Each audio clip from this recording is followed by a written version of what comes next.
అహింస ఆత్మత్యాగానికి శాంతికి ప్రతిరూపం వాసవిమాత అని సీఎం చంద్రబాబు అన్నారు.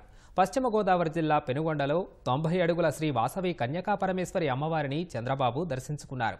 అమ్మను వేడుకుంటే శాంతి, సంపద, రక్షణ, ఆశీస్సులు మెండుగా లభిస్తాయన్నారు.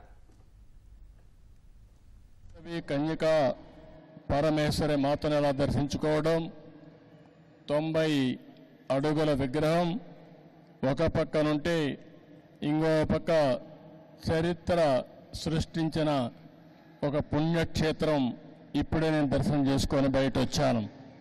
మొట్టమొదటిసారిగా అమ్మవారికి ప్రభుత్వం తరపున పట్టు వస్త్రాలు సమర్పించడం పూర్వ జన్మ సుకృతంగా నేను భావిస్తున్నాను. అహింసకు, ఆత్మత్యాగానికి, ధర్మ నిరతికి, శాంతికి ప్రతిరూపం శ్రీ వాసవి కన్యకా పరమేశ్వరి. అమ్మను వేడుకుంటే శాంతి, సంపద, రక్షణ, ఆశీస్సులు మెండుగా లభిస్తాయని అందరికీ నమ్మకం.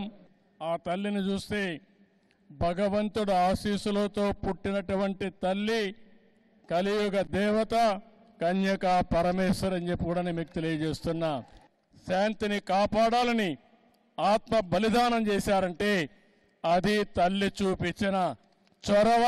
2600 సంవత్సరాల కంటే ముందు ఆవిడతో 102 మంది గోత్రీకులు కూడా ఆత్మార్పణ చేశారు.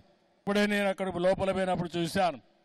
ఆవిడ త్యాగానికి, శక్తికి, సంకల్పంతో నేడు అన్ని వర్గాలు పూజలు చేస్తున్నారు. ఈ వాసవి మాతకి దేశం మొత్తం దేవాలయాలు కట్టారు, బ్రహ్మాండమైన దేవాలయాలు కట్టారు, పూజలు చేస్తున్నారు. ఇప్పుడు బెంగళూరులో ఉండేవాళ్ళు ఇక్కడికి వచ్చి వాసవి కన్యకా పరమేశ్వరి టెంపుల్ కట్టారంటే అది ఆ తల్లిపై నుండే నమ్మకం. ఎక్కడ అవినీతి చేయరు, అవినీతి చేయాలనే ధ్యాస లేదు. కష్టపడి సంపాదిస్తారు.